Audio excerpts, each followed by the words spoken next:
to Wild Moos. I'm Nicole. And I'm Amy. And we are bringing you a real, raw and raucous podcast. An unfiltered truth behind running a business and running a family. Dive in.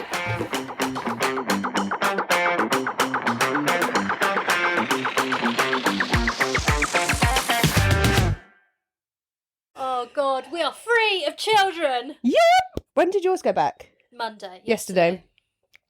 Mine went back today. And actually, I probably found this the most enjoyable holiday break I've had with them ever. Me too. Is it? Yeah. It was really nice. It was a little bit too long. Yesterday we all done each other's heading because it was just me and the girls. But every year I want to go away on that between Christmas and New Year. Every year. And you did it? Oh, fucking, it was brilliant. Such a nice place. Hoe Seasons as well. Never been on a Hoe Seasons, I don't think. I might need to steal the little linky. Or did you send it? I don't know. It's in Shropshire. It was just called the Barns, I think. And it was on the canal. Lots of long walks. Really suitable for dogs.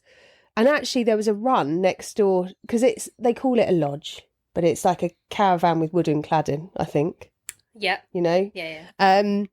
But really beautifully done. 2-bedroom, 2-bathroom. But they had this run next to the lodge, which I thought was fucking genius because it was penned in. So when we were all in the hot tub outside, Ted could just be in the run. Oh, that's so he's not like scratching at the door because you can't leave them out unless you had a long lead. Yeah. Or we used to put Wilson on a stake in the ground. Yeah, so you had a long lead, yeah. but he just had this run. It was really cool. It was just so beautifully done. The hot tub was amazing. Every morning there's someone there cleaning it, changing the filters. And what I noticed on the day that we left, because we actually asked if we could stay a few more days, but they'd sold out. And I was gutted. I should have just booked the week. Yeah. It wasn't long enough, that 4 nights, because I worked on New Year's Day as well. It wasn't long enough, but... On the day that we were leaving, it was like, I mean, I've worked at Centre Parks, I've worked at Butlins, I've worked in hotels. I understand that turnover, you know, the changeover days. I've never seen it done so brilliantly. And I know it was on a smaller scale, but obviously checkout's 10, right? From 8 o'clock, little things just happened, right? So somebody dropped off all the new bedding, left a bag outside. Somebody left a clean filter by the hot tub. Somebody else was draining the hot tub. Amazing. And then somebody else came along, was cleaning out all the fire pits. Yeah. Everybody had a job. Oh my God. Yeah. And I turned around to Martin, I was like, this place is run so brilliantly because that changeover will happen really quick, but it wasn't stressful. It wasn't chaotic, which I felt like some places have been in the past, but it was, no one was forced, no one was rushing us out. I went and emptied the bins and one of the cleaners went, thanks so much for doing that. And I looked at her and I was like, you are welcome. She went, no, honestly, I really appreciate it. So at Eurocamp, I don't know if I told you this, but you, at the end, you have to clean the cabin yourself. Oh, wow. And like for people that are quite relaxed, not neurotic, that's like a, yeah. But I'm like, all of that last day. Are you cleaning it like end of tenancy clean? Yeah. It's really stressful. And Matt's getting stressed about it because we both don't. And then you've got like an 8-hour drive or whatever it was. Yeah, but they drive by fear because no one checks it. You could leave it in an absolute shit state. And somebody else takes out. Yeah, and no one knows. So it's a real gamble. That is a bit of a stress. Yeah, it's like a list behind on the toilet door of all the things that need doing. Like you have to clean all the windows. You have to mop the floor. So what happens if you don't do it? Exactly. But I like, can't. Do you get reprimanded? Do you have to lose a deposit? I don't know. I just you just get the judgment from the next people. Yeah, I don't know. I just did it. Dirty scumbags. Yeah. Oh wow, I've never known that before. Yeah, it really ruined the last day in a way. Mate, Hoe Seasons, the Barns in Shropshire, it was next level. It was so well done and so clean and new. Yeah. Yeah, the kids loved it as well. So good Christmas. Yeah. Lovely in between Twixmas. I mean, I felt like I was drunk most of the time. Did you? Yeah, I had some really big nights. None of it was actually that planned. So I think it was like the 22nd. I don't know what day it was, the Friday before Christmas, the last day of school. I went out that night, whatever it was, like mum's night out. But I was invited to a friend of mine's and her mum group. Nice. I know, but we all got absolutely hammered. I was home by 11 o'clock, pissed as a fart. And then Boxing Day was an impromptu, let's make margaritas. Lovely. Eat whatever the contents of the fridge is and drink margaritas. Yeah. And then I was out on the 28th anyway. Yeah. And we met at 12:30. And you know when it's one of those, it's going to be a long one. Well, we met at 12:30 and it all started lovely. And it started with Whispering Angel, like really fucking bougie, you know, fancy my favourite wine. And my friend Liz bought us all the wine. And they only had 4 bottles in stock and she bought all of them at £45 a pop. Yeah, yeah. And she said, I don't have a Christmas party because I work on my own and you all come and have your hair done. So I'm just going to buy all the wine. And then the waitress, you know, they're like quids in. They're like, oh yeah, we're selling the most expensive wine in here to that group. And we've only got 4 bottles. We'll put them in the fridge for you. Yeah. It started like that. I embarrassingly pretty much rolled in at, I don't know, actually about 12, I think. Actually, I think it was about 12. My friends. Is it embarrassing? Because, you know, it's always the next day, isn't it? You go, oh my God, I'm a 44-year-old woman behaving like that. I was on the dance floor. I was chirping with everybody. Yeah. Trace and Liz done a runner. They always do. They just disappear, you know, and then send a message. Irish goodbye. Yeah. Jamie had left a little bit earlier. It was just me and Katie Holmes. Oh. Also, Katie, if you're listening, happy business birthday. Yeah, bless her. Yeah. And she wasn't in a great place, and she started it at the very beginning of the night out, like the day. I'm going through this. This is what's happening in my life, and I'm struggling a little bit. I just want to let you know. If I cry, I might cry. Yeah. Might get upset. And we all went, mate, let's hold space. That's what we do. That's what we do. I love the little disclaimer. Yeah, it was by the way. I think it's going to go good, or it's either going to go yeah, really it's going to shit, go really, really bad. Or I'm just going to cry and it'll be over and done with. And I was like, yeah. Or we could just drink loads of tequila shots and see what happens. And she was like, I'm on that train with you. And we were both just a bit naughty, you know, and like winding each other up, like, hey, another shot, like fucking idiots. How did you feel the next day? Awful. My sister came over and she was like, your Christmas present will be that I will come and look after your children and bring you a Mackey's or make you a bacon sandwich. And actually I felt okay, but you know when you deteriorate from the afternoon, Like she'd wilting. left and then I was like, oh God, now I feel rough. Yeah. And then Always gets you one way or the other, doesn't it? one way or the other. So that was the 28th. And I just felt like that hangover stuck around for a long time. And the next day, you know, when you get all that anxiety, what did I say? What did I do? Did I upset anyone? Was I gobshite? Was I a prat? Like what happened? And then I get to the next day and go, I don't really give a shit. No one's reached out and told me I was a knob. Yeah. No one's asked for an apology. Yeah. Whatever. Like I don't it's think happened. you're a dickhead, though. Oh, I don't. I just think I'm just such a talker, and You do love a chat. Like, you love a deeper, meaningful. I know. Like, really love it. And I always do that. I love you, but that's like a common running theme. Everyone's like, "Oh, Ames is on the I love you, but."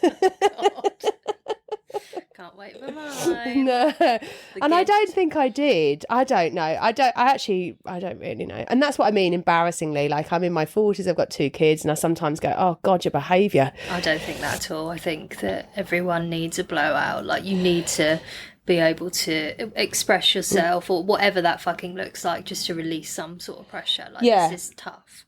Yeah, and it was great fun though. It was lots of proper belly laughs as well at the same time.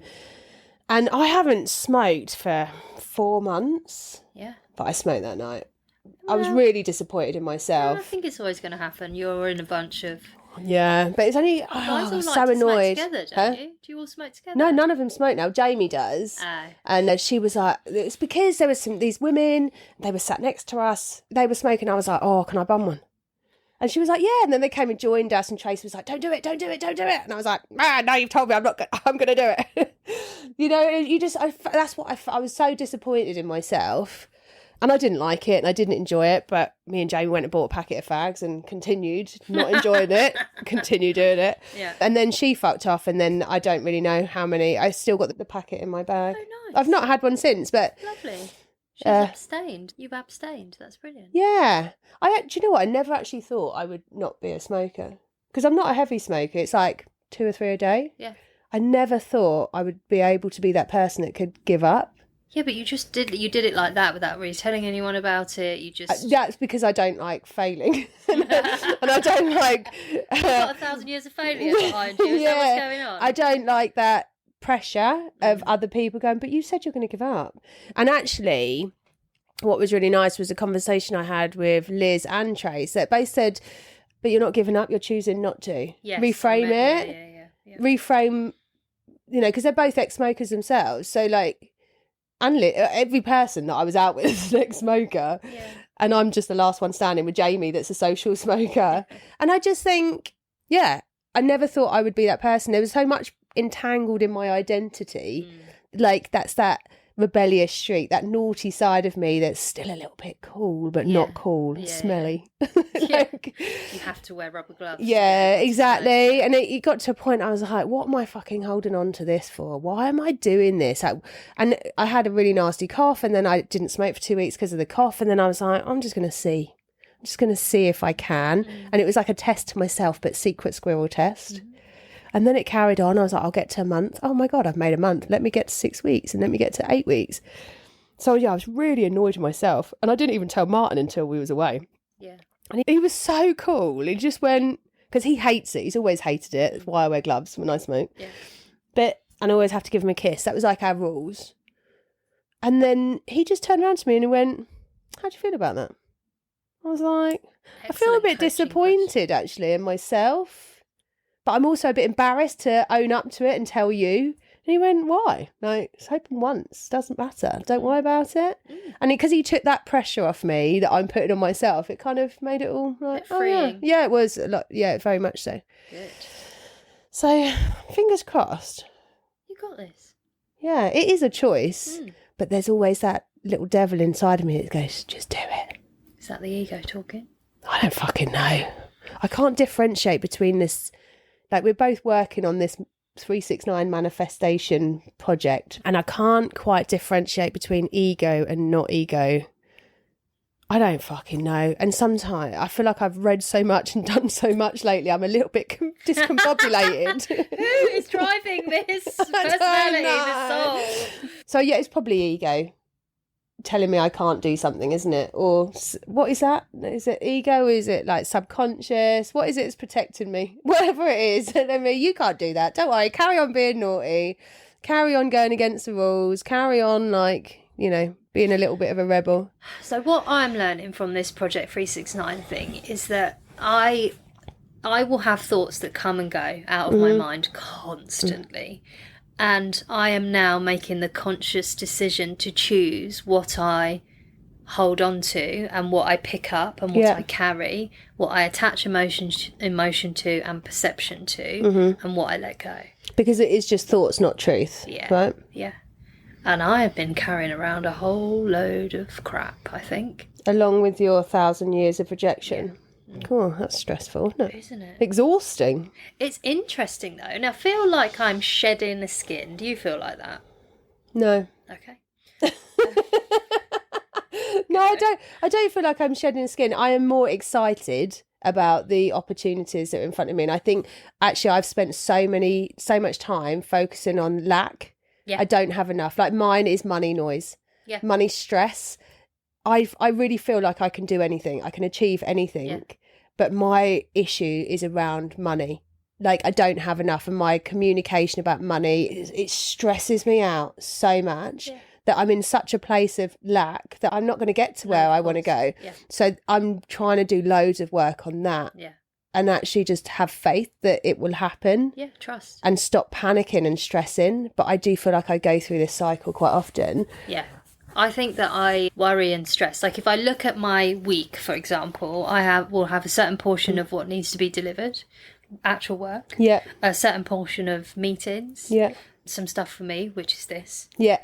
And then the rest of the time, what the fuck am I doing? You're fanning around a little bit. No, I'm not fannying, but I think I think that I've got myself in such a worry circle around, if I'm not at my desk, then I'm not working, then I'm not generating revenue. If I'm not at my desk, then I'm not working, then I'm not generating revenue. It's that work ethic. Where, I do have that guilt of, I'm just going to go and, no, I can spend my time however I want. Yes, we can. Yeah. But saying it and believing it are two different things. Like, I could say, I had a double dumping.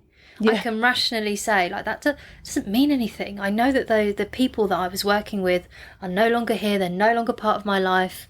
I shouldn't have been working with them anyway, or, whatever it is. But the rational side of me, or the ego, or whatever you want to call it, was attaching 1,000 years of rejection onto that. So I find it quite hard to go, right, I know what the right thing is to do, but I feel like this over here. Yeah. But am I actually feeling like that? Or is that my ego going, you need to feel like that? Wow. So, yeah, it's deep in it. Shit. But it is crazy. I think a lot of business owners go through that process of, if I'm not at my desk, I'm not earning. If I'm not physically earning, I'm not driving my business. Yeah. But that time away, as you know, when you take that time out, you can still be coming up with new ideas. I had a lovely time over the Christmas, but I felt like I actually had a rest. Did you? Yeah. I didn't really pick anything up. I didn't think about anything. I mean, we were ill, for one, which slowed us all down, which was good. I think that's what we needed as a family. Yeah. And then... sometimes it does just come like that, doesn't it? Yeah. Because you never just lay in bed all day unless you're ill. Yeah. And I think sometimes it is the body's way of just going, can you stop? Yeah. Which was good. But then I didn't really pick it back up again. I'd sorted out everything, like the work stuff that I needed to do. So I just had this massive, like, expansive space of not thinking about it. Like, it was so freeing. Not consciously thinking about it, or consciously thinking that I need to come up with a solution to generate revenue, to be able to live my fulfilled life. I feel like I've always been, I just need to do this. I just need to do this. I just need to do that. And I think this book and that session with Carly Capps has really, like, flipped the whole lot on its head. Wow. That's really cool. But also, in December, I did stuff that I would never normally do. Ever. Like contacting people from my old life. I'm so excited about this for you. And I'm so proud of you for putting on your big girl pants. What the fuck? I know. Some people might say, like, why didn't you do it sooner? Yeah, I'm happy to talk about it. So I picked the brains of someone who's now CEO of a media agency to ask what he thought of the ex-colleague. Or to ask what he thought of the Power of Influence workshop and whether he thought it would think in the media environment. So can we just recap on what the Power of Influence workshop is? Because I find it fascinating and I think that you guys are onto something really special here. Oh, that's kind. I think, like, if I was to rewind 10 years when I'd first become a manager, and if this course workshop was offered, I would have been so grateful, because you get, from a sales perspective, you get chucked in to negotiate when you've never had to negotiate before. You get chucked in to present when you've never had to present before, and only when you get put in front of a crowd and someone goes, oh, they're fucking shit, do you really think, oh, they need to go on a presentation course. Like, I don't know if that's the way of the world now, but that's how it was back then. So Andy Rivers and I have come together to create the Power of Influence workshop. And that is using his negotiator staircase, which he learned when he was a terrorist hostage crisis negotiator, with my 13 years... No. Oh, God. We're nearly at 20 years. 20 years experience negotiating multi-million-pound deals. Yeah. So we've used the framework of the negotiator staircase, but then we've added in bits that we know work, like research, approach, and then you build up. So what we do is... I don't know whether we should... No, fuck it. I'll just say it. We go into corporate teams and we put them in a live... hostage environment, and they get put against the clock. They get chucked in at the deep end. We don't do any like, hello, I'm Andy and I'm Nicole and this is who we are, this is what we do. We go in, no fluff, hard as nails, and we say, you're in a live hostage environment, here are your packs, you've got 20 minutes to prepare, and then you'll be negotiating with the hostage taker. 20 minutes starts now. And then they get given roles. There's quite a structured framework as to how they can negotiate. And they negotiate with... Up until now, it's been Andy, but we might be bringing in someone else who's the hostage taker. Because you haven't got time... Like, role play always gives people the ick, doesn't it? Like public speaking, but they're not actually having time to panic about the fact that it's role play. They've got to ask the questions. Yeah. But also, what I find so fascinating about this is that when you reached out to your ex-colleague about it... Yeah. His response has come back going, the problem is with the generation nowadays is they're struggling to communicate. Yeah. So I want to use this to help build their confidence in communicating. Yeah. I was like, that is so genius. Yeah, but if you think about it's Generation Z, isn't it, really? And younger. They have lived in a digital world where you've not needed to use those soft skills to be able to talk to people. Yeah. And for the media industry specifically, they are dealing with self-serve platforms. So they might be booking onto Facebook, Amazon, Meta, LinkedIn, Google, and not actually speaking to an individual. Yeah. So when the time does come when they have to speak to an individual, they're like... panicking. Yeah. And that, as we know, that leaks, doesn't it? Like, whatever you're feeling inside, you're going to leak to whoever you're talking to. But any corporation with a sales and marketing team, with a younger generation, I think needs this. Yeah. They need this help. Yeah. So we talk about, like, you get chucked in at the deep end and you learn about the experience. Then we share the methodology and how it applies, and we use real life examples. So Andy will use examples about hostage situations, crisis situations that he's been part of, and I will use commercial business situations that I've been part of. So you really get a mix of how to apply this. But once you know it, you can fucking use it anywhere. Like, it is such a versatile methodology. You could use it to negotiate barbecue. You could use it to negotiate a car. Someone that I was speaking to about it said, I would like to do this and invest in their training so that they don't then ask me for a pay rise. And I was like, that's great. But the thing is, we're going to teach them how to negotiate. So you better hope in hell that they don't fucking use this when they start needing, because you might end up paying double. But great, good on them. What can you do? So yeah, I was talking to him about it just before Christmas. And like I say, I wanted to pick his brains, and he wanted to book it there and then, which was not. And that was not what the intention, was it? You just wanted to pick someone's brains that's like an expert. Yeah. That would potentially be your avatar. Yeah, well, I just wanted... And he came back and was like, I want in. Yeah, I was literally just like, what do you think of this, Richard? Do you think it would work? Do you think the media industry... He said, yeah. And I went, entrepreneurs. Yeah. So we have, Andy and I have spoke about maybe... Spoke about it. About maybe running one, like in the public domain, rather than just for corporates. So many people could use it. Yeah, because a lot of people start up in their own business and it's like really have a fear of sales, isn't it? Yeah. And negotiating. This is not just this is just being able to have a conversation with someone, like understanding what active listening actually is, like how to tune into the fact that your brain is taking in all of these messages at once.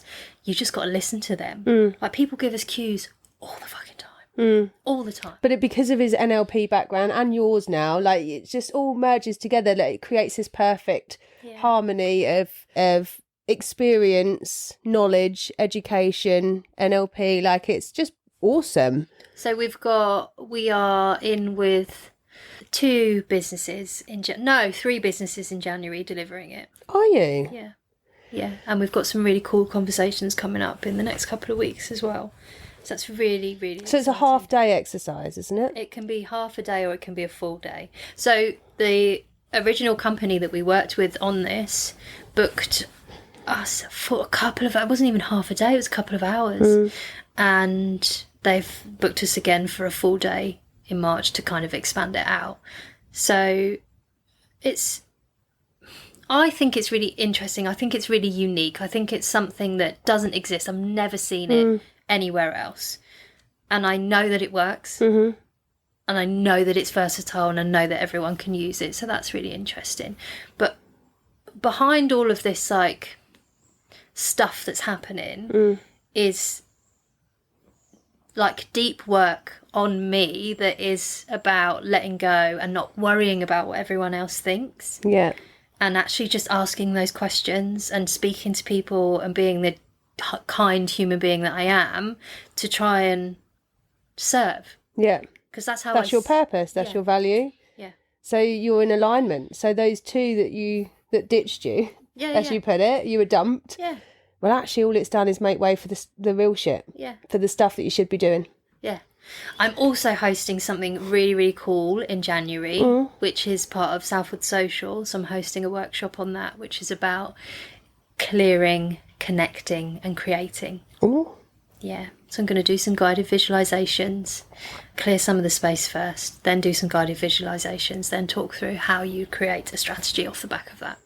I've always felt like you're very in touch with emotions and energy, and you've always been a spiritual being. Yeah. But I feel like it's catapulting you, but it's coming out more and more. The more I speak to you, you're becoming very spiritual. I don't think I've been leaning into it. Right. I think I am now. I guess probably because I know the power of the difference that it can make. Yeah. And you feel better? Do I feel better? Yeah. I feel less like I'm being held hostage to, like, or the Project 369 calls it non-playable characters, which when I explained to Matt that I was reading it, I said that use that term, and he was like, oh my god, people use that term all the time, especially in gaming, because it's a really offensive thing to say. What does that mean? If someone's a non-playable character, it means that they've got no personality, they can't do anything. Oh god, right. So you feel like you've been playing as a non-playable character? No, I don't think it's been that bad, but I don't think that I've been playing your true self. No. Main character energy. Lisa Johnson's been talking about that at the minute. Has she? Yeah. She's interesting to watch at the minute. Yeah, I like her poddy. The husband, yeah, I'm really enjoying that. But also, it's fascinating because she has made a lot of money, but she's shifting a lot of stuff that's made her a lot of money. And she's like, she's had a whole year of spirituality, and she wants to now focus on what brings her joy.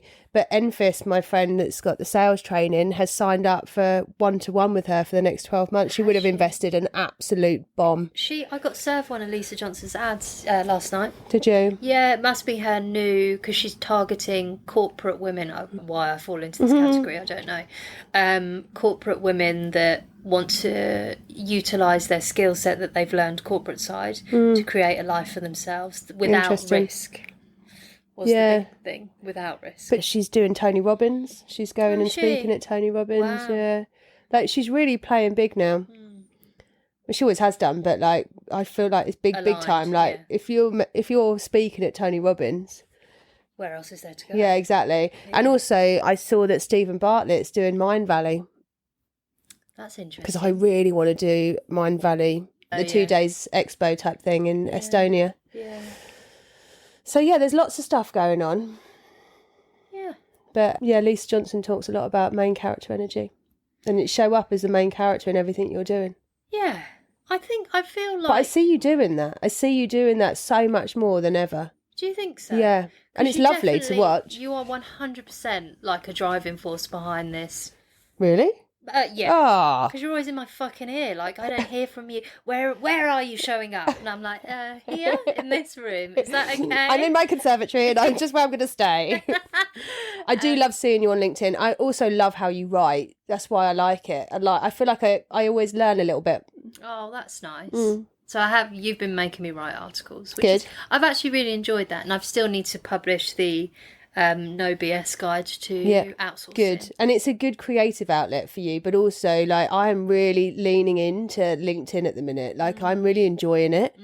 I'm ditching a lot of social media. I'm struggling with social media at the minute. Too. I don't want to be fucking sold to anymore is how I feel about it. I feel I get really anxious isn't the right word. I just overwhelmed, and that whole like I don't want to see that you've moved to Dubai and that you're having the best life and it's costing you 10 grand a month. I don't want to see this shit anymore. Yeah, it's really fun. I feel like we've probably like tapped into this. This is inauthentic. It's all the big bravado, the big I am, and the thing is, it starts making me really angry. There's this woman popped up, someone I've never followed her before, don't know who she is, popped up and she's showing this millionaire lifestyle. And it's like, I have no interest in seeing this. It's all fake. It's all forced. Yeah. But it's like, why am I being served this shit? Yeah. I don't want to see this. I don't want to see the bullshit anymore. I don't. So I come off it. I've come off so much of it. And actually, I didn't even post. I didn't want to put pictures up of the family over the Christmas, New Year time. And then I posted after New Year, I think, just to let people know, if you lovely. Did you like it? Yeah. It was more like, if you don't have your shit together, don't panic. Yeah. And just so you know, I don't have a 2025 plan. No. I don't have all my goals written out. I don't have my shit together. I'm still wading through school holidays. Yeah. I'm still wading through chocolate, and I'm still a bit pissed. Yeah. So, you know, like, there's so much noise, and I really just want to put my phone away in the beginning of New Year, because I hate all of this New Year bollocks. It makes me feel so stressed. Yeah, I feel you. Totally feel you. I think we're just sniffing out, like I said, the inauthenticity of it all right now. But it's desperate. That's what I feel like social media. You have to be an incredible creator. Yeah, to cut through the shit. Yeah, but there's so much desperation. Look at me, please look at me, please look at me, and I'm like, why? Yeah.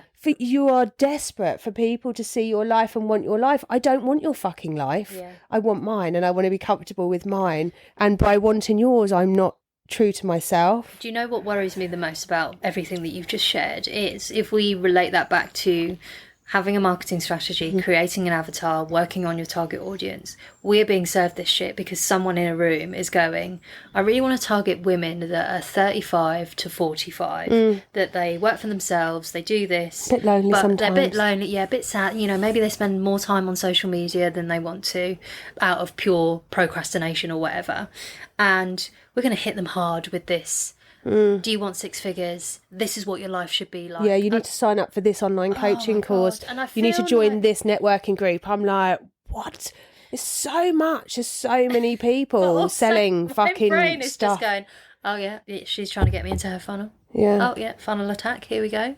Right, free lead generator. Like, because of what we know and all the infrastructure that goes on behind it, I just see it as, oh, they're trying to draw me into their funnel. It seems so fucking obvious. But the bit that worries me the most is that we have the knowledge. And we have I think so many people have the knowledge now. I don't think they do. I think for every one of us, there are probably 7 other women who are in our demographic that don't have a fucking clue and are looking at this shit and going, not that they don't have a clue, I don't mean it like that, I mean that they think that that is what they want for their lives. And if you rewind a year from when we were talking, we were manifesting the Mooeys house. Like, how close were we to that? Yeah. Kind of, I think I want this We're not lifestyle. successful unless we've got this. And that's the problem. Yeah. And yeah, I look at it and I'm like, I don't want that. But that's because woo-woo coming out now. But it's because we've had an awakening. Like, we've leveled up to another place where it's like, no, it's not fucking about that.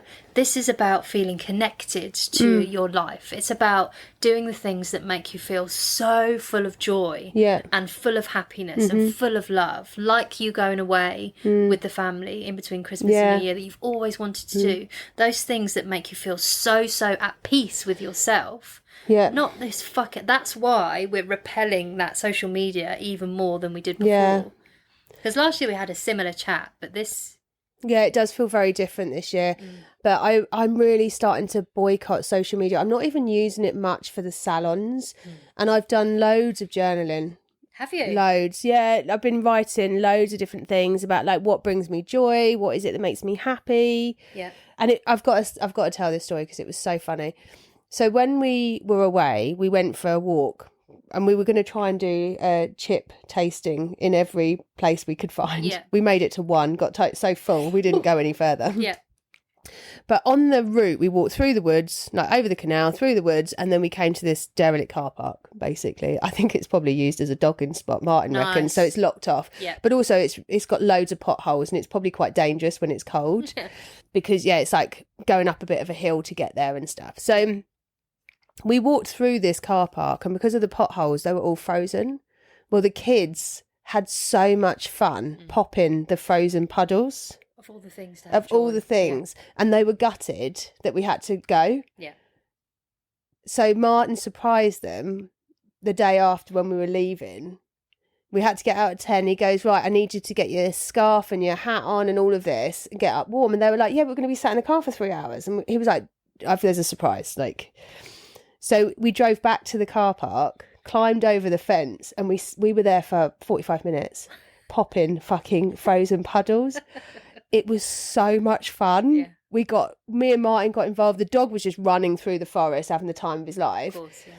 But it's like the nicest sound, like ASMR, but the nicest feeling, the nicest sound. Yeah. Oh, it was brilliant. I got a couple of videos and I've got like some of Martin going, yes, it's so good. We all had so much joy from popping frozen puddles. Who'd have thunk it? And I was like, I took some videos and I thought, actually, this is the sort of stuff that I like posting. Yeah. Like, it doesn't matter what house we're going home to, what vehicle we're driving home in, because I don't give a fuck about any of that now. Like, I want our dream home because I want the project of building it. Yeah. But all that stuff, that joy, and those memories that we created was so much more important. Yeah. They will be talking about that for the rest of their lives when they have their own children. If they have their own children, they're going to be like, we need to go and find that car park and pop those puddles. The dogging car park with the frozen puddles. Martin did find a used Johnny and a wrapper as well. So 100% dogging car park. But either way, he kind of stood over it and made the kids go round him with all the puddles. Not this one, guys. Yeah. We need to stay away from this one. Come on, guys, over this way. But yeah, it was absolute pure bliss. Seeing the joy in the mundanity of life is one of the greatest gifts that you could possibly ever have. And I think Christmas for me was that, definitely. Yeah. Like just hanging out. Yeah. Being a family or being together, hanging out. And also, that's when I come up with my best ideas. It's when I come up with my best thinking. You know, like we were away, we didn't row once. Nice. We didn't even disagree. Yeah. I said I needed to work and he was like, cool, I'll sort it out. And he took the kids out, they went out for hours. I was just in, like, it was pure bliss. Every night I was just writing or reading or journaling. I was like, this is what I want to do. This is how I want to spend my time. Yeah. I feel as well, like for me, putting more energy into the things that I know are going to bring me joy. I'm having some really big conversations and picking up some old acquaintances or old friends that used to be part of my life. I really, really turned my back on media. Really turned my back on it. Because I'm stubborn dickhead and I thought, this is just fucking this way, Nicole. Like, fuck them all. Let's go this way. And I've picked up a few conversations with people that I've not spoken to since like 2018. And there is so much love there. Like, genuinely. Well, you worked with them for years. And I can't, like, people, fathomable. I miss you so much, Nicole. Like, I read your content all the time. It's amazing to see you doing so well. Subtext, if you listen to this, you know it's a fucking hellish journey. It's not. But it's perception, though, which is hilarious, isn't it? Yeah. You know? Like, I think of you often, like, you know, when you're like, shit, me. I think I was an all right person back then. Yeah. Actually made an impact. I had this conversation with Andy Rivers yesterday and he said, you remember my quote? And I was like, oh, which one? Which one does he mean? And he means the Maya Angelou quote, which is, people will forget what you said, people will forget what you did, but people will never forget how you made them feel. Yeah. Yeah, it's so true. And I couldn't agree more. And you do have a way of making people feel loved. Have you got a word for this year? Oh, no. Your word for last year was joy? Joy, yeah. Have you got one for this year? Love. Nice. Yeah. I want to love what I do. I want to love the people I'm around. And if I don't, I'm not in for it. Yeah. See you later. Yeah, and as I'm getting older, I'm definitely getting a bit more brutal. Yeah. Like, if I don't want to do something, I'm not going to do it. Do you want to come see an office? No. No, I'm going to give that a swerve. I think my exact terminology was. That's a hard no. I woke up to that message this morning. I think that's right. Like, you have to do what brings you joy, and if it's not. Yeah, and there's no point. Also, it's wasting time. I don't like doing something you don't want to do or doesn't bring you joy. It's just waste, isn't it? Are you struggling with anything at the minute? I'm struggling a little bit with the future plan of Mooeys, but I'm not, like, it's not overwhelming me. It's just there's a lot of thought. There's going to be a lot of deep thinking that's got to take place over the next few months. Can I ask you a question? Do you think it requires deep thought, or do you think it requires chucking it all up and seeing what happens? Yeah, a bit of that. Because what I really want to do is relinquish the control and just go with it. And, you know, if you're getting a bit of debt, don't worry about it. I worry all the time. It is a constant underline for me, worrying about money, personally, business, everything. And I just need to shake it off and go, if I just focus on what I love and what I want to do, the rest will follow. Do you genuinely believe that? Yeah. Yeah, I do, because I've seen it. I've been there before. And I think, like, when I first started Mooeys, there was nothing. Yeah. You know, there was zero. Yeah. I had enough money to pay my bills for 6 months. And Martin, we were staying in this annex that Martin paid the rent for, and it was $850 all in for this random annex in Farnham in this, like, millionaire's house. And it used to drive me insane because I could hear them pissing, because it was built so bad, and we were under their main bedroom, and I'd wake up with them pissing, and I could tell who was pissing. Like, oh my God, that house. I love the people and the people that live there, but being underneath someone's bedroom and ensuite, not the one with no soundproofing, like, oh my God. And when you know that you're in someone else's home, and there's this beautiful 1/2 an acre of gardens, but you can't use it. And it's on my back door. My back door opens to this garden, but I can't use it. I've got the shitty bit down the side. You know, and we were living in Millionaire's Row, but we ain't got a pot to piss in. Like, oh, the irony. Yeah, exactly. However, it was our first home together. It was really affordable. I could cycle into the salon, and it was so exciting. And I had enough money to pay my bills for 5 months. I didn't pay myself anything from that salon for 6 months. And then when I did pay myself, it was £1,000 a month. I'd gone from earning the highest salary I'd ever earned to paying myself £1,000 a month just to cover my bills. But also, I got a loan for my investment into Mooeys. So you really had. You double stacked that. I was completely. So I had a business loan, I had a personal loan. Yeah, I'd never been more excited. Yeah. I just knew. I had absolute certainty and faith. Yeah. So you need to that it would work. It back, yeah. And I think what I need to work on is getting back to that, because I'm in that position now where, yes, we've grown this business and we've grown it brilliantly. And I heard a statistic the other day that was, if your business is over 10 years old, you're in 5% of businesses. No fucking way. Yeah, that's it. And I was like, I'm fucking 11 years in. Well done, me. Pat on the back we go. Yeah, and it was a new podcast I've started looking at, and I love, like the owners of O Beach. Yeah. I've forgotten his name now. Tony.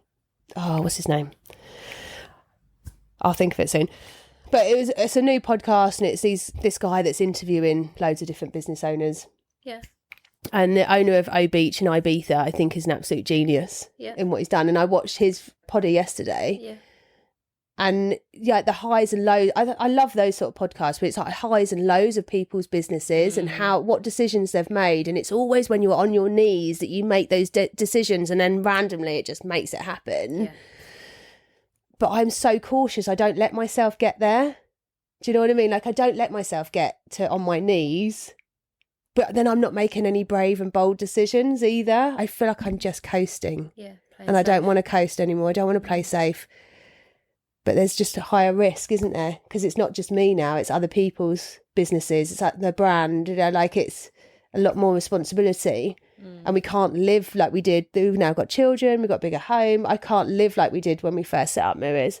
So all of those thoughts that you've just had there, every single one of those is something in you trying to protect you. Yeah. Which is lovely. But are you now saying, thank you, but I let that go?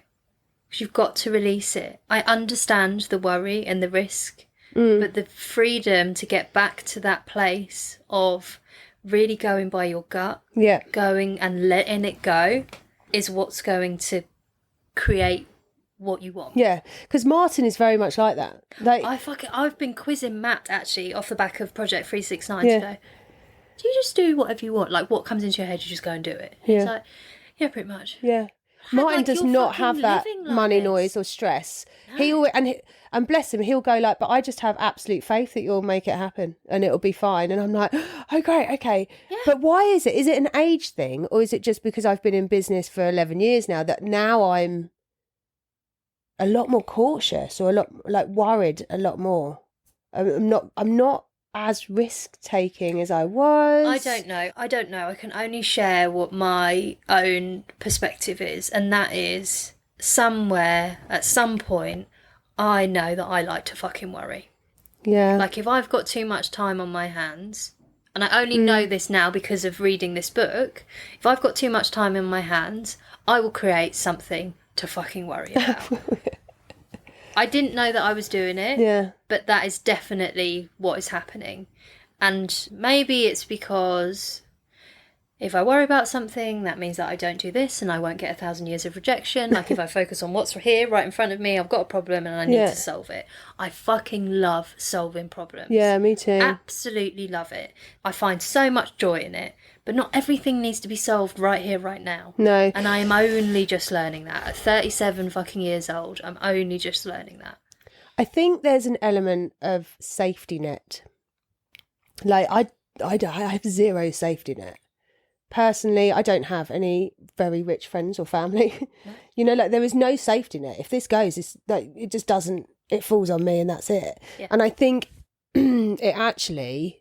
For me, it started when I nearly lost it all because of that 10 grand miscalculation. Yeah. That's when I became more nervous. There's responsibilities now, and I don't have that safety net. And with all the business stories that I follow, all the business stories I've listened to, they've miraculously found somebody that has been able to save them out of a massive hole or fix it for them.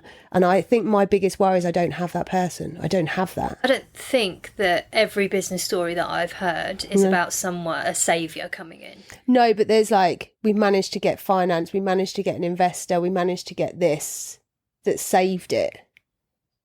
I did. That 10 grand, my business partner swooped in and saved the day, but she's not in that position anymore to do that because it's all tied up in houses. But But I think there's other ways of saving a business. I think, I think that you can never not rule out finance. Like, that when you say you've got no safety net. Yeah, the problem is when you desperately need it, the banks won't give it to you. Normally. And I've learned that the hard way. Like, they would not give it to me before. Okay, so you need to preempt it. Yeah. And plan. Yeah. And always have that buffer. But cash flow is the killer of all businesses. Right. Stop. Yeah. Go back over your thought process just now. Those 5 things that you've just said. Yeah. How much emotion and perception is attached to what you've just said? Massively. Okay. This is what we need to work on letting go. Yeah. Because But this is what I mean about that money noise and that panic and that worry. If I can work through that and get rid of it, I'm going to make some incredible decisions and this business is going to fucking fly. Yeah. I know that. But this business is like, we cannot rule out the success that you are having. How many people do you think are looking up to Amy Lewis going, shit me, like I would do anything to be in that position? Because that woman in Farnham that was living in the annex, look at how far you've got. Like, we don't do this. I know I feel like I bore on about this all the fucking time. But we don't do it. None of us, because we're all so driven and we all want to make it. Like, we want to like find the life that we want. We never go, oh, fucking hell, Nicole 6 years ago, Jesus Christ. Yeah. And look at what we're doing now. Yeah, I get that. We never truly appreciate it. But do you know what? When I've been doing all the journaling and using the 369 book project, actually... You know, when you do the whole exercise of like create your perfect life or what is it you're looking for? What is your ultimate dream? Most of it I've already got. Yeah. Which were really shocking. Yeah. You know, like I take for granted like the freedom. Yeah. You know, like not just financial freedom, but freedom of like do whatever I want when I want. It's me that's putting the pressure on to sit at my desk and make sure I'm working. Nobody else. What knobs are we? Exactly. Yeah. But that freedom to do whatever I want, I fucking have it. If I, you know, I'm the one that feels guilty. Like if my team are working, the reason I said to my team, don't work Christmas Eve is because every year I feel awful that I'm not working Christmas Eve and they are. So I was like, right, that's it. No, we're not opening Christmas Eve now. But you need to pick up a shift somewhere else so we're not losing the revenue. And I love it because it's a nice thing for them. I think Christmas Eve is really good for families. Like everyone should be together. And as a parent now, I see how important Christmas Eve is. And actually, I prefer it to the actual Christmas day. So if I feel like that, I want my team to feel like that and experience that joy. but also that guilt. And so I work on a Sunday because I choose to, and I would never expect my team to do that. But I do feel guilty if they're working on a Saturday and I'm there like laying in bed watching a TV programme or something. I don't know why, I still do. So, a question, is that coming from a place of lack or is it coming from a place of love? What do you mean? So that's one of the questions, isn't it, in Project 369 is, are you coming from a, to want a better word, negative space? Yeah. Or are you coming from a place of wanting to serve? Oh, I don't know. Like, it's just, I feel guilty. So maybe it's serve. I don't fucking know which camp that is. It's same as the discombobulation I have with the ego. I don't know. Yeah. I just feel a little bit guilty. There is such joy for me in the Christmas period because I feel liberated that everyone else is off. Like, if you think about, and I don't know where that comes from. So obviously I don't work Fridays because I'm supposed to be enjoying time with the children, but I feel constantly on, like constantly. I'm like double phones. Because other people are working. Yeah, because I feel guilty. So I completely resonate with you. But I don't think it's right for us to feel like that. No, I don't think it's right either. I'd like to not feel like that because it's really tiring. Yeah. And actually, I want to embrace the fact that most of the things that I want in my life, I've got. Yeah. Like, I have so much love around me. Yeah. So much. And I will be comfortable if it was my deathbed, and I know that I talk about that. I'm so comfortable with where I am, what I've given, what I've done, how I've supported people, how I've shown up, how people have loved me, how people have taken care of me, like the relationships I've built.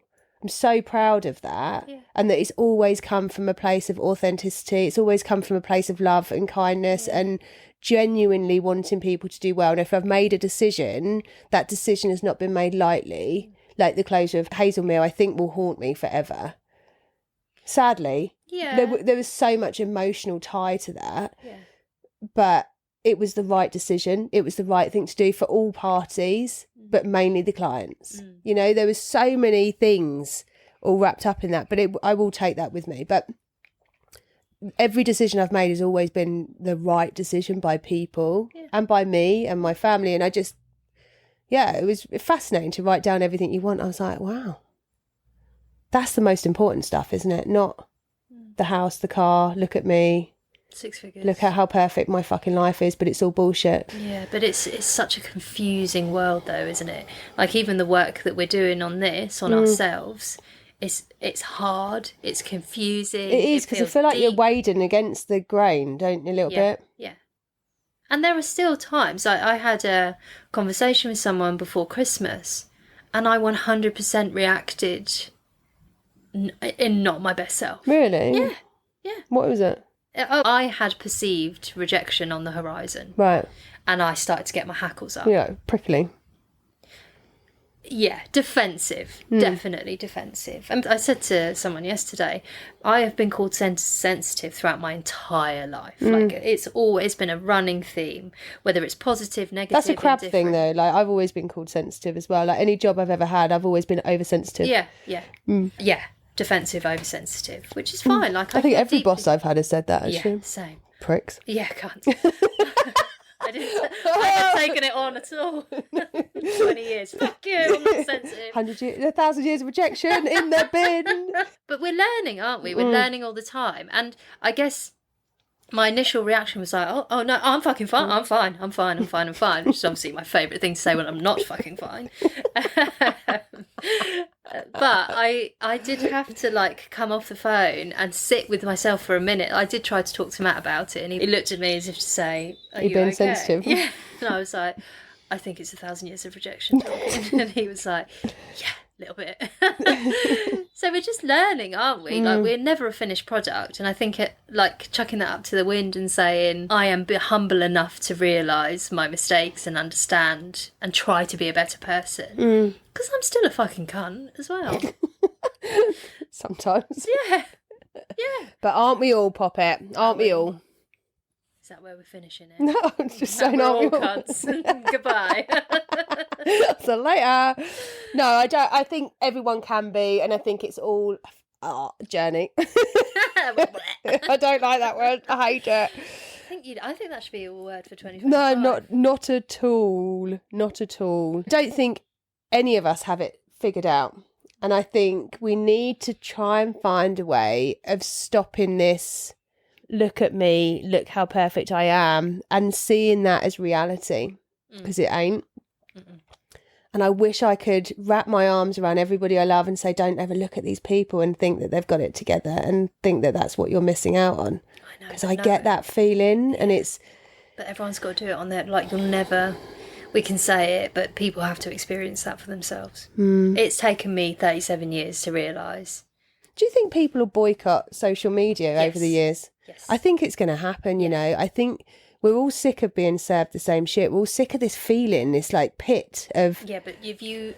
sadness. Like, it's a horrible... No, it's not nice. No. Generation Z and younger, they don't give a flying fuck. That it is, right, this is my life. This is the way I want to do it. They're very, very quick to do what's right for them. The ones that can't talk to human beings. Yeah. So we probably need a bit of each generation. Yeah, we're not going to get it right. I think that generation will boycott socials, definitely, and younger, potentially. Yeah. Because all it's doing, the algorithm, is just putting you into a bubble of the same people. But it's just a bit robotic, isn't it? Yeah. Because now you have access to education, but it's education that people are saying is right. So everyone's doing the same shit. It's like propaganda. It is. Everyone's doing the same shit. Like, you've got people teaching a certain way, and then someone else is learning from them, and then teaching somebody else the same way. And I'm like, okay, but you're all just teaching the same thing that's come from one person, and that's one person's view. So why is that view best? And then what newness are we creating or talking about? Oh, God, it's so much, isn't it? Yeah, it is. I feel quite conflicted because as a brand, I know that you need elements of that to make it work. But there's got to be a better way. I want to do something different. Coaches. It is coaches, that are really like grating on us. Yeah, because they're all doing a great thing. And they're helping other people level up, but... Yeah, but it's when you see the funnels. I feel like I just fucking see the funnels everywhere. I'm banging involved in funnels. I think for me, this year, I really am passionate about coming from an educational standpoint. Mm-hmm. So I had a thought. I was writing down like all the things that I love and all the things that I'm passionate about and all the things I'm really good at. And what came up for me was projects. There is an element of education, but not like teaching treatments. That's not like a love for me. I love seeing other people succeed, which is why I love franchising so much. I love that guiding, that mentoring and coaching, but like problem solving, where someone phones me up on a Friday and says, oh, this staff member's causing me this. And I'm like, right, what, ask the questions and figure out a plan. Yeah. I think that's where I fit, which is why I love franchise so much, right? But then I thought, well, how can I get that out there? Other than articles and LinkedIn, how can I get that out there on socials? Because I'm so sick of the same shit on socials. I'm so bored. I'm bored of creating it. I'm bored of seeing it. There's just nothing new, and everyone's just looking at what everyone else is doing and then copying it. So then because I follow like 25 million salons, that you look at it and everyone's got the same content. And I'm like, from a client's perspective, it must be dull as dishwater as well. But I don't know because not everybody's seeing it. But I'm just a bit over it. Yeah. So I thought, well... She's building this up to some big fucking idea and I'm waiting for it to... Well, I managed to change the Mooeys group, Facebook. No. Yeah, I managed to change the name. It's taken me 3 months. Finally, Facebook was playing ball. So yesterday I managed to change it to the Mooeys group. Well done. Thank you. What I'm thinking is how about... I don't want to do like Ask Amy because it's really shit. But like a question time thing. But if you think of the most common questions, whether it comes to running a salon, operating a salon, building a salon, having your own business, having your own salon business, like just ask a question, let me give an authentic answer. And I came up with 50 questions. Did you? That I know that people will have, that people will be Googling. And I thought, how easy is that? Video content, put it on YouTube, stick it on TikTok and Instagram, whatever. But I could put it on LinkedIn as well. Literally just, how much money does a business owner earn in the beauty industry? A salon owner? What do I go VAT registered? All these questions that I get on a daily basis. Like, all the time, why don't I just answer them but put it onto a live, like a video format? Nice. Do you reckon? I like it, yeah. Because it kind of goes against all the shit that I'm seeing. Yeah. And I just want it to be valuable. I want someone to look at it and go, that's really valuable. I'm not selling anything, I'm not doing anything. I'm just like, that's valuable content. So you create the content. It would take me no time, no more than 5 minutes per answer. I know that you're rocking up at this to serve.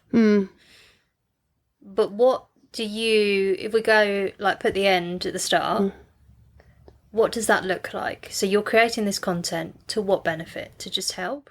Yes and no. But also, I think for the franchise element of our business and for maybe clients, I need to be seen as the expert. Yeah. I am the expert. I've done it for so long. So it's positioning as well. Kind of, but I don't want positioning as in like in a stage, in a beauty exhibition, because it's given me the ick. The whole beauty expos and all of that. This is yeah, and like it's not a popularity contest, and I think that's what I don't like about certain parts of the beauty industry. It's a popularity contest, and I always feel like that the kid that never fit. Yeah, and I'm sure if there was a therapist, they would unpick all of this. But I was always that kid that never fit, never had a group or whatever, and I feel like the beauty industry can sometimes be like that for me. It's cliquey, yeah. It can be, and it's like you get the PR if you know somebody that knows somebody, and if you're in certain coaching groups or if you're with that person and they recommend you. Yeah. But also you get the stage gigs, and it's kind of like it's just a little bit cliquey. And I thought, I want to be seen as the expert by giving valuable content, informative content that's actually going to help people that are running their business or deciding what career they want, or, you know, whatever it may be in the beauty space, how to create your own product range. I'm not selling you how to create it. I'm just going to tell you, if you want, ask the question. What do you think? Do you think? I really like it. Do you? Yeah. Because it kind of sings to my values, but fundamentally, I want it to lead to franchise sales. Yeah. So my question, as your marketing friend, is this is going to draw more people into you. What do you have to guide them? So you're going to be serving up incredible, valuable content. What do you want out of them? I want them to go to my salons, I want them to buy my products, and I want them to invest in a franchise if they want their own business. Okay, what about any unexpected opportunities? I also want to do consultancy. Oh. I know I dropped that one, haven't I? Not right now, but I do want to do consultancy in the future, but not like I don't want to do group coaching. I don't want to do one-to-many. I don't want to go into that world. I've always wanted to do consultancy. I actually had a business before I started Mooeys called SPA, Spa Professional Association, with a friend of mine. We put all the framework together and then decided not to do it. And actually spas, I love spas and I've got loads of experience in spas, but it's not really where my passion is. My passion is people and service and clients and experience. I'm not into the bouginess of what something looks like. I'm into the authenticity of how it feels and how people are treated. And I would really like to do projects, consultancy. Like you've got a problem in your business, you've got a toxic culture, or you've got a theft problem, or you've got a sales problem, or you've got a service problem, whatever it may be. Let me come in and help. But I can then pick and choose around when my team needs me that I can work on that. Love it. Beauty industry specific or no? To start with, but it could be franchise specific going forward. Nice. Yeah. I don't want to cast my net too wide, you know. I just want to niche down and just do the stuff that brings me joy. How does it feel to say all of that out loud? It feels really good. It feels like I'm in complete control. Like, I think that's why I want to do it project-based, because I want it to fit around when it works. Yeah. So for me, like, my salons don't need me in August. In fact, I'm a pain in the arse if I'm interfering, because they all just need to be working and earning money. That's my perfect time to be working on other people's businesses. They can focus on their revenue, their teams can focus on their revenue, I can focus on problems that they've got and see the pinch points or the issues. Nice. Yeah, exactly. Same as December, actually. Like, I just need to leave people alone in my own business. So that's the time that I could free up, bring a little bit more cash flow in personally. But also, if it's project work, I can say no, can't I? Of course you can. But I love that whole question and answer, like, just because I am so impatient, I just have a question. I want someone to answer it for me. Why can't it be Ask Amy? I just think it sounds really wanky. Okay. Ask Amy. I want something a bit fun, you know, like Mooeys is fun. I don't want to be like ask the head wench, do you know what I mean? But wench it. Wench it. Yeah, there's got to be something punchy. I don't know what it is yet. Simple but punchy. Oh, look at her. Cogs are whirling. I've gone down a horrible rabbit hole of Mrs. Wenchit. No. Okay, back burner it goes. Yeah. I don't know when it'll happen. I don't know when I'll start it, but I have got these questions. And I don't know if people would be interested, but I just think I want to try. Yeah. And if it comes from a good place and it helps. Because also they're questions that my franchise partners would ask or my salon managers would ask. Mm-hmm. You know, how to deal with sickness in a beauty therapy team, all this stuff. And I see it in all these groups. I see it, all these different Facebook groups. And actually, I'm either on LinkedIn or these Facebook groups now because I feel like it's more community-led and more to serve. And I've got my own Facebook group called Waxing Professionals and I don't ever use it, but it's growing. And I've got it with another colleague within the industry who's a waxing expert. And we put this together. It's got like 500 and something members and I never use it. I never go in. I don't sell in it. We have like a rule. There is nothing. It's just purely to help people when it comes to waxing. And yesterday there was loads of new members and loads of new inquiries. And I just went in and just answered loads of questions. It's like, this actually is what I love.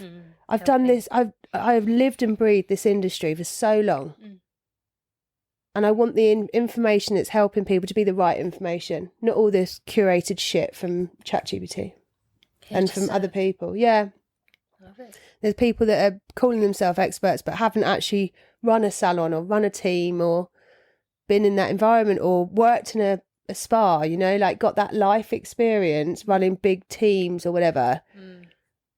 Yeah, there's so much I think that can help. I love it. Great show. You think? We'll find out, won't we? No, I really like it. So, yeah. Stay tuned for next time. Show the fuck up. Show the fuck up. Show the fudge up, yeah. I like it. Show it's the like fudge what up. The flock. Tell me about What the Flock. I don't know yet. Oh. Still on the back burner. What was the frame of it? I said I wanted to create, I don't know, like a community or where it's more for owner-founders. I fucking love helping owner-founders. Yeah. I genuinely love it. But 9 times out of 10, they cannot afford Marketing. to invest in the services but they just need the help. They need that the little leg advice, up. yeah. So I want to try to create something to support them. I don't know what it looks like just yet. So I think it just needs to be a Facebook group to start with. do you reckon? Yeah. I want to do some research first. So I've got a questionnaire there ready to go. Just need to put it into a Google form to ask owner-founders within my LinkedIn network, within Southwood Social, across all of the WildBird following, what owner-founders need and want. So it's got some really nice curated questions on there. And then off the bat, I will use those results to scope out what the flock looks like. I think Facebook group. I really do. She loves a solution. She's gone straight. Yeah, to the I do end. because the thing is with a Facebook group is you create your own community on your terms as you want, and then you can go in and give that advice. It doesn't take up much time, but the more advice you give, then when they can afford it, can then buy into your service and they know you. Yeah. So I think I just want to ensure whatever it is as close to as a solution to what people need rather than what I think. Does that make sense? Yeah. Hence the research. So that will be going out this week probably. Cool. And then I'll scope What the Flock off the back of it. And What the Flock because... Of birds. Yeah, but also how many times do you look at your business marketing Going, what and the go, fuck? what the fuck? Yeah. Like, obviously can't call it What the Fuck. It is a complete minefield, isn't it? Yeah. When you're starting out, if you haven't got a marketing background, it is... It's just like, where do you start? What do you do? Like the overwhelm. And you have to get really creative and not a lot of money as well. Yeah. Which I think sometimes when all the best stuff happens... Yeah, totally agree. But like so many business owners just think that social's the one and only way. Yeah, I I don't want to dispel But I that myth. also...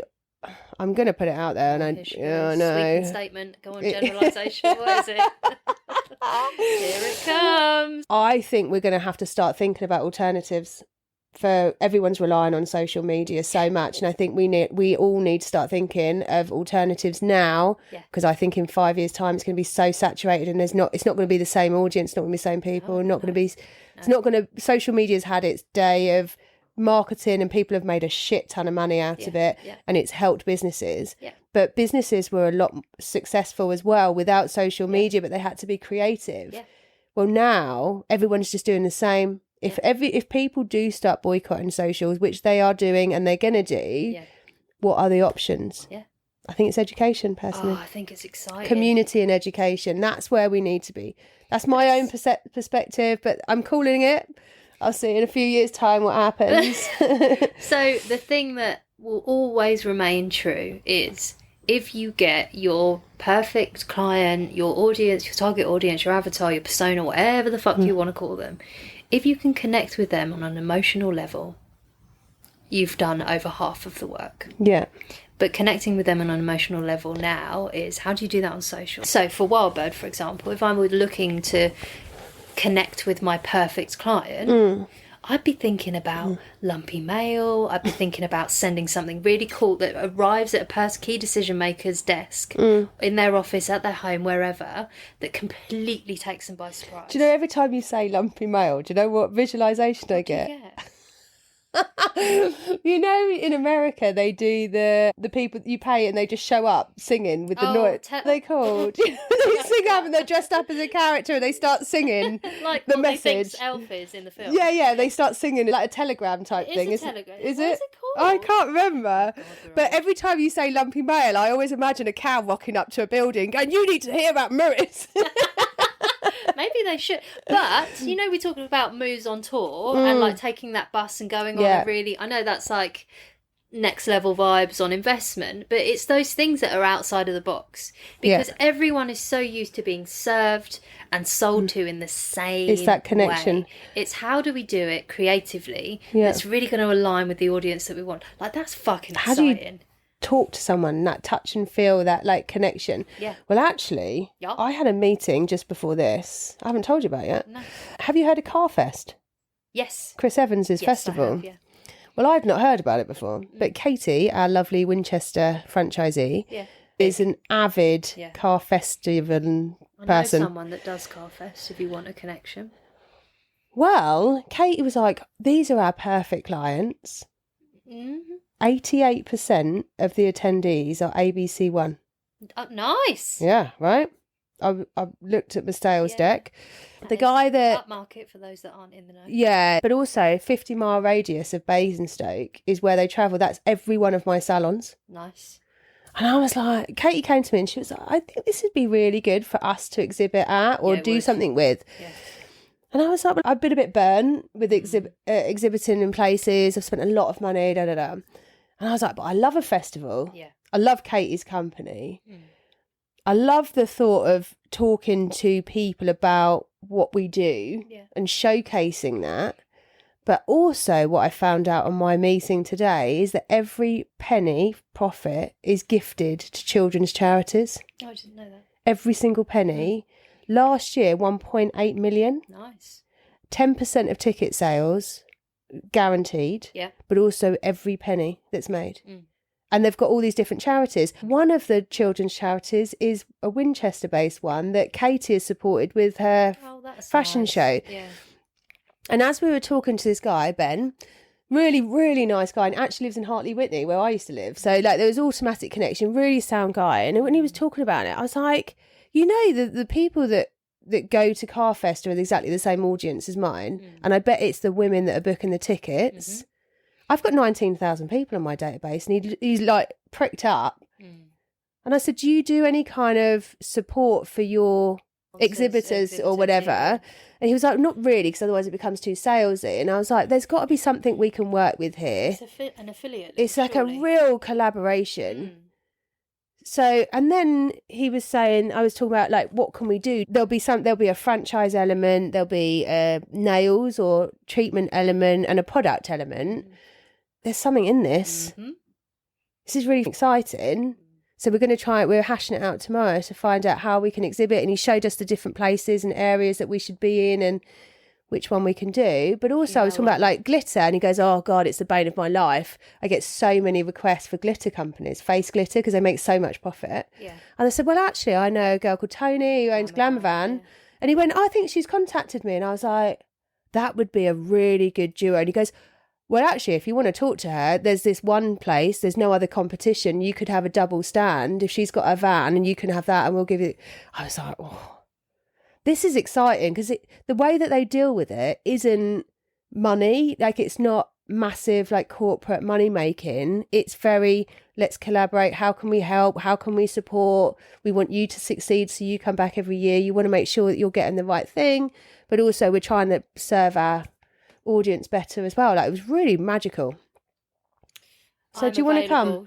I was going to ask, do you want to come? The whole bank holiday weekend in August. Love an exhibition. But it's Car Fest, so Matt can come with the kids and we can get tickets for everyone. That would be amazing. Camping. Let's do it. But, like, can I just, if you want any help planning the exhibition, like any help at all, I absolutely love events. I tell you what, so I've done many an exhibition, and you have got the team that are fully behind the brand. Yeah. When you have that, they will give and give and give to see this succeed. You cannot beat the energy of a live exhibition. Yeah. You can't, because you're all stood there. You've got the Mooeys brand on. Yeah. You've had a really fucking cool brief. You know exactly what you're there to do and exactly there to achieve, and you're all in it together. That shared experience that you so cool, isn't it? Carfest will be next level. Yeah, and I feel like there's so much alignment here, and I'm so grateful that she's brought this to our Katie Jansen. Yeah, I'm really chuffed that she's brought this, and also because she's a Mooeys client that's gone into a Mooeys franchisee, but she goes here, like, it's just like a real marriage made in heaven.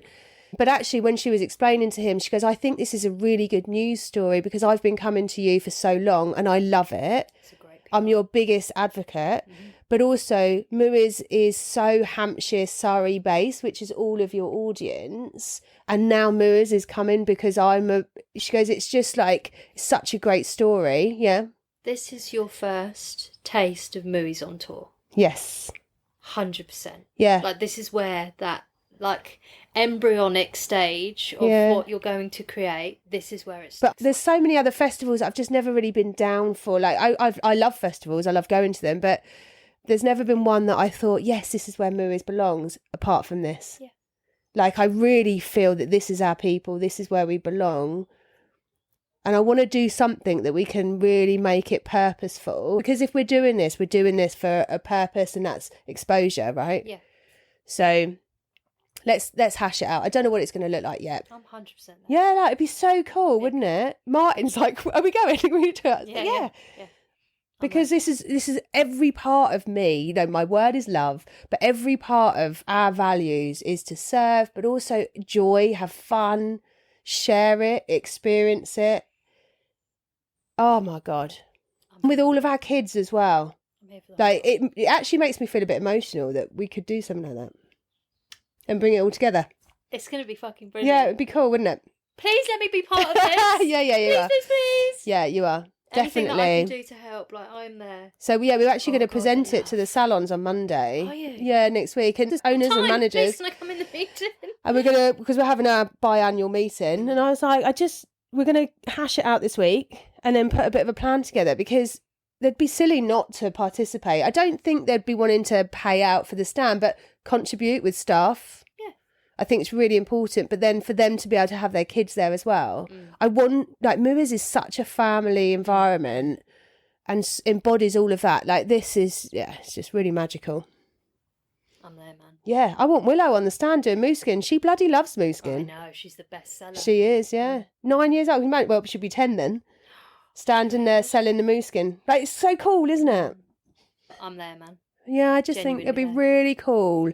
And I feel like this is the time that the people that love me, the people that want to support me, the people that see Mooeys growing and are excited about it are going to be the ones going, let me in, let me help, let me be part of this.